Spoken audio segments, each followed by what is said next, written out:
పగలు 3 గంటలకు ప్రార్థనా కాలమున పేతురును యోహాను దేవాలయమునకు ఎక్కి వెళ్ళుచుండగా పుట్టినది మొదలుకొని కుంటివాడైన ఒక మనుష్యుడు మోసుకొని పోబడుచుండెను. వాడు దేవాలయంలోనికి వెళ్ళువారిని భిక్షమడుటకు కొందరు ప్రతిదినం వారిని శృంగారమును దేవాలయపు ద్వారం వద్ద ఉంచుచూ వచ్చిరి. పేతురును యోహాను దేవాలయంలో ప్రవేశింపబోనప్పుడు వాడు చూచి భిక్షమడగగా పేతురును యోహాను వాణ్ణి తేరుచూచి మా తట్టు చూడమనిరి. వాడు వారి వద్ద ఏమైనా దొరుకునని కనిపెట్టుచు వారి యందు లక్ష్యముంచెను. అంతటా పేతురు, వెండి బంగారములు నా యొద్ద లేవు గాని నాకు కలిగినదే నీకు ఇచ్చుచున్నాను. నజరేయుడైన యేసుక్రీస్తు నామములో నడువమని చెప్పి వాని కుడి చేయి పట్టుకుని లేవనెత్తను. వెంటనే వాని పాదములను చీలమండలమును బలము పొందెను.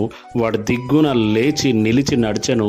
నడుచుచు గంతులు వేయుచు దేవుని స్తుతించుచు వారితో కూడా దేవాలయంలోనికి వెళ్ళెను.